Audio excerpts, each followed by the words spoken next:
এখানে রোদের মাঝখানে গ্যাংজাম করে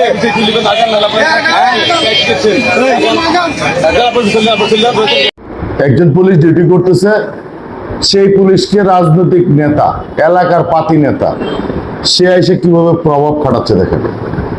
এইভাবে যদি প্রতিনিয়ত পুলিশের উপরে যে কোনো নেতা, যে কোনো দল, যে কোনো একটা পার্টি এসে যদি এরকম দলীয় প্রভাব ফেলে, তাহলে ওই পুলিশটা তার সাথে ডিউটিটা করবে কিভাবে, তার নৈতিক দায়িত্বটা সে পালন করবে কিভাবে।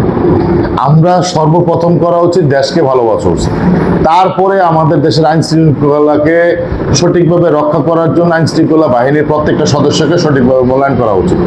তা না করে সে আমি এন, আমি তেন, আমি বাঘের বাচ্চা, আমি ছাগলের বাচ্চা, এইসব বলে তো ভাই লাভ নাই।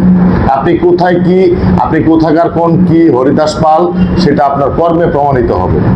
আপনি এসে পুলিশকে ক্ষমতা দেখাচ্ছেন, আমি অমুক, আমি তমুক, ভাই এইসব না দেখাই আমরা আমাদের দেশটাকে সুন্দর করে ভালোবাসি, দেশের মানুষকে ভালোবাসি, দেশের মানুষকে সুন্দর করে কাজ করার ব্যবস্থা করবি।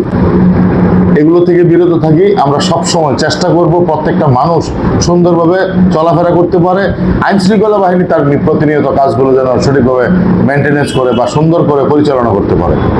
আমরা ক্ষমতার প্রভাবটা কম ফেলি।